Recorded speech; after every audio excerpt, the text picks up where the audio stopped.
sembuh. Yang belum bisa hadir hari ini, masih ada banyak kegiatan, kita doakan selalu dirahmati oleh Allah. Ibu-ibu yang dirahmati oleh Allah, saya senang sekali melihat wajah-wajah ibu yang berbahagia hari ini seperti orang tua saya sendiri. Mungkin ibu-ibu melihat, wah ini kayak anak saya, seumuran dengan anak saya. Nggih napa mboten?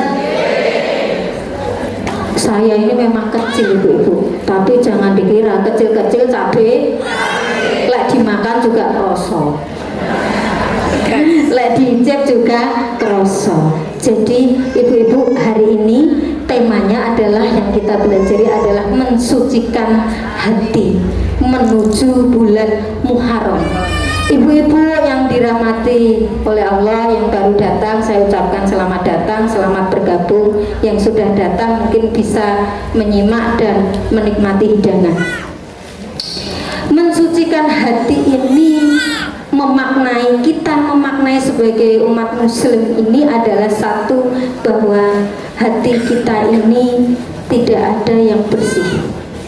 Nggih napa mboten? Banyak dosanya, banyak salahnya, baik itu sebagai istri, sebagai ibu, sebagai anak.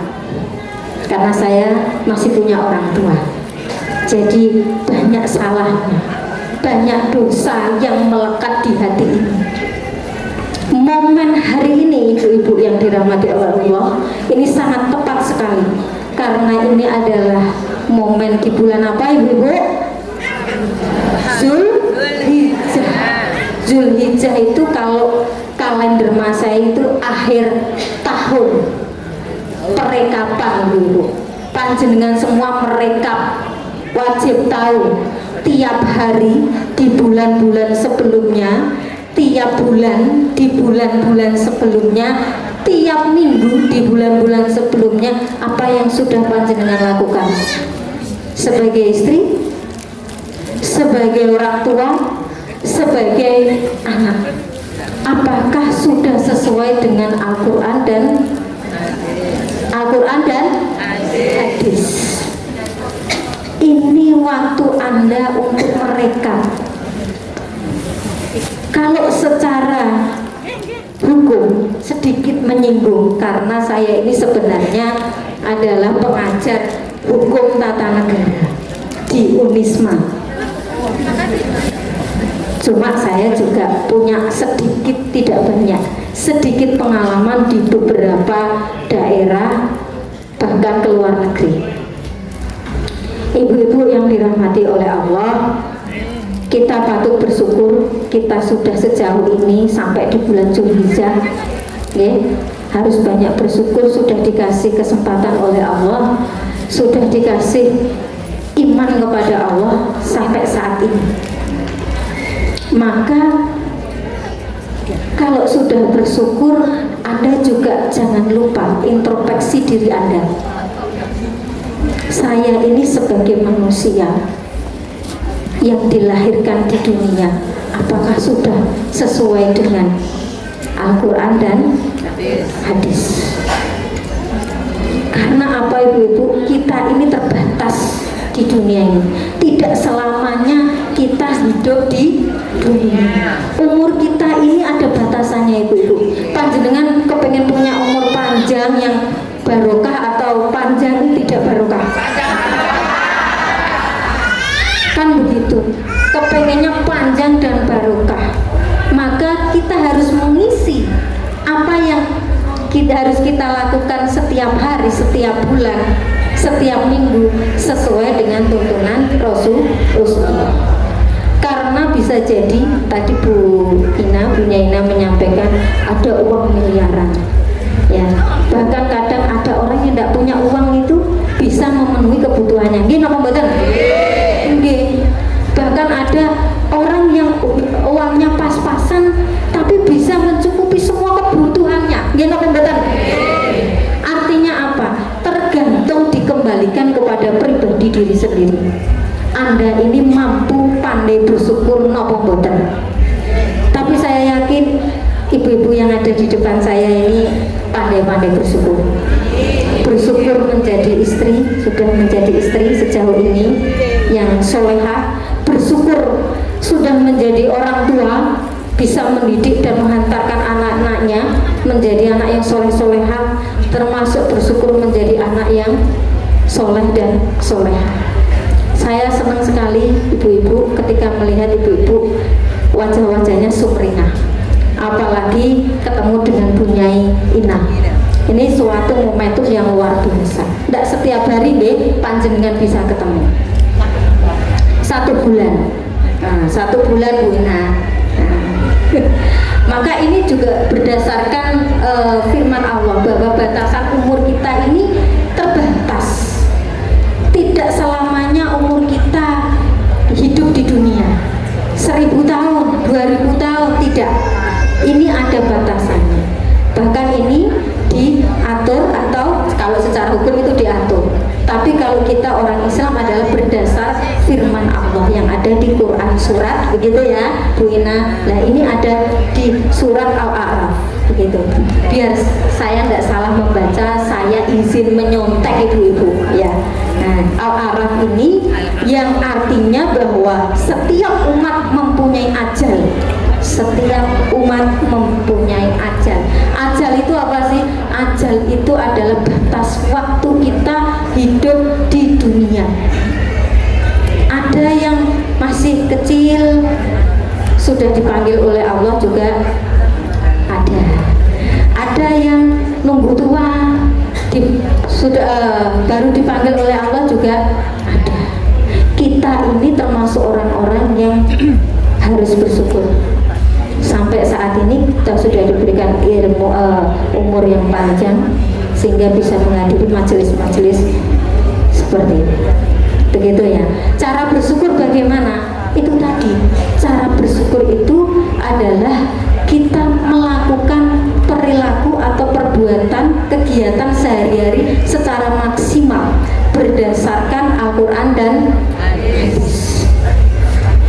Ibu-ibu, sedikit pengalaman waktu saya di luar negeri, bahwa orang luar negeri itu memang notabene non muslim. Saya termasuk orang yang harus banyak bersyukur. Saya dilahirkan di keluarga yang muslim ya, karena kalau melihat orang luar negeri luar biasa. Bahkan momentum tahun baru orang luar negeri berbeda dengan kita, cara merayakannya mulai dari mengadakan pesta. Itu kalau di luar negeri gayanya ibu-ibu mengadakan pesta, ada kembang api, termasuk ada pesta yang bugil-bugil. Tahu bugil Bu? Bugil itu apa Bu? Tidak pakai baju, betul 100%. Itu kalau di luar negeri ya, itu cara merayakan tahun barunya.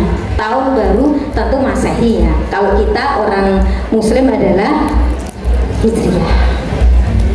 Maka Anda patut bersyukur. Orang di luar negeri sana ibu-ibu diperbolehkan semacam itu. Bahkan di luar negeri itu adalah surganya orang LGBT. LGBT tahu Bu? LGBT itu yang ini loh Bu. Hai Mas, lah itu loh. Hai Mbak. Tahu nggak kira-kira? Halo Mas, mampir sini dong. Nah ini di pinggir jalan. Tapi bukan saya ya Bu ya, ini saya contohkan dikit ya. Jadi suka sesama jenis. Kalau di luar negeri suka sesama jenis ini biasa. Bahkan di sana diperbolehkan untuk menikah. Kedua, masa sih? Coba Anda buktikan. Ini aturan yang berbeda dengan di negara kita. Ya, kalau lingkup negara. Bahkan orang-orang yang suka sesama jenis ini, ibu-ibu yang dirahmati Allah, ini sampai bisa menghasilkan keturunan. Loh, kok bisa? Masya Allah, ini zaman sudah modern, ibu-ibu yang dirahmati oleh Allah, teknologi sudah canggih. Ya, jadi orang-orang luar negeri itu kalau sudah suka sesama jenis sudah boleh menikah sampai menghasilkan keturunan. Kalau di negara kita bagaimana? Tidak boleh. karena secara umum di Al-Quran juga tidak diperbolehkan. Ini hal yang kecil aja, Anda bisa melihat di luar negeri. Artinya Anda ini harus banyak bersyukur. Anda hidup dikelilingi dengan orang-orang baik. Anda hidup punya pedoman hidup yang namanya Al-Quran. Nah ini loh Bu, di luar negeri itu saking bebasnya, orang itu tidak tahu yang mana istrinya, yang mana suaminya, apakah ini sudah menikah maupun diring. Nah ini kalau di luar negeri. Ya, ini sedikit sharing karena saya beberapa kali menemukan hal itu, termasuk penelitian saya. Ibu-ibu yang dirahmati oleh Allah, kita tidak hanya bersyukur kita sudah di posisi di bulan Zulhijjah ingin menyongsong di bulan Muharram. Tadi sempat disinggung oleh Bu Nyai Ina bahwa Muharram ini harus diisi dengan hal-hal yang baik. Kenapa? Karena bulan Muharram itu ibu-ibu adalah bulan yang termasuk 4 bulan haram, ya, atau yang dikenal sebagai bulannya Allah, atau yang disebut sebagai Syahrul Hulul. Nah, artinya kenapa kok disebut sebagai bulan haram, kok enggak halal? Haram ini ibu-ibu ada 2 makna haram itu. Yang pertama adalah haram itu adalah menyangkut ketika Anda pernah nopo dereng ya, mendengar daging babi haram, berarti artinya haram ini dilarang, tidak diperbolehkan. Ini yang pertama. Yang kedua, ibu-ibu pernah mendengar tidak, Mekah tanah haram? Pernah? Yang belakang masih terdengar suara saya? Alhamdulillah, tidak ngantuk Bu Ina. Jadi ada yang menyampaikan Mekah itu tanah haram. Mungkin ibu pernah mendengar. Maksudnya ya apa? Mekah kok tanah haram? Padahal Mekah itu dikunjungi oleh orang Muslim seluruh dunia. Artinya Mekah itu apa? Artinya apa ibu-ibu? Hah? Kalau Anda bilang suci atau tanah suci atau yang belakang, hah? Apa Bu? Enggak. Dulunya tempatnya orang-orang yang tidak benar. Dulunya tempatnya orang-orang tidak benar, kemudian jadi benar. Jadi begitu. Gimana? Tempat mabuk, tempat macam-macam yang diharapkan di agama. Artinya zaman-zaman jahiliyah ya, maksudnya ibu itu dulunya itu adalah zaman jahiliyah. Kalau sekarang sudah tidak jahiliyah, ya. Nah, artinya begini ibu-ibu, kalau dulu Mekah itu ada yang menyampaikan bahwa Mekah itu adalah tanah haram. Artinya Mekah itu adalah tanah suci, kan begitu? Artinya mulia ibu-ibu. Jadi kata haram itu punya 2 makna. Yang pertama itu adalah terkait dengan apa? Larangan. Tidak boleh makan daging babi loh Bu ya. Nah ini adalah karena daging babi haram loh. Nah ini haram, dilarang. Tapi kalau Mekah tanah haram berarti haramnya apa ibu-ibu? Mulia atau suci. Jadi Mekah itu tanah mulia. Jadi ada 2 pengertian haram. Jangan kemudian ketika mendengar kalimat haram kemudian Anda wah itu haram. Nah, ternyata haram itu punya 2 makna. Satunya dilarang, satunya mulia atau kehormatan. Maka orang-orang yang bisa datang ke Mekah itu merupakan apa? Kehormatan. Mekah itu adalah tanah mulia. Ya. Kalau tanah haram maknanya dilarang, maka Anda tidak boleh ke Mekah semua, kan begitu. Nah, sekarang mindsetnya ibu-ibu dirubah. Kalau ketemu atau mendengar kata haram, berarti ini harus dicerna dulu. Kalimatnya ya apa sih? Jangan ujuk-ujuk, wah ini haram, kita nggak boleh ke situ. Nah, Jadi harus disimak betul kalimat sebelumnya. Nah, dalam hal ini bulan Muharram disebut bulan haram ini adalah bulan mulia, ibu-ibu. Kenapa mulia? Karena banyak peristiwa penting yang terjadi di bulan Muharram. Ya, banyak sekali, saya tidak bisa menyebutkan satu-satu. Banyak peristiwa penting. Saking banyaknya peristiwa penting, maka disebut sebagai bulan haram. Bukan bulan yang dilarang ya, bulan haram. Ibu-ibu jamaah yang dirahmati oleh Allah, kita juga patut bersyukur kita ini mau menyambut bulan yang mulia, bulan haram. Maka apa yang harus kita persiapkan? Ini yang harus dipikirkan. Bagaimana strategi saya, ya, strategi atau manajemen saya untuk lebih baik dari tahun kemarin. Kalau tahun kemarin Anda masih banyak kekurangannya, masih banyak kemaksiatannya, yuk mari kita benahi bersama di tahun depan ini, di bulan Muharram ini, untuk menjadi lebih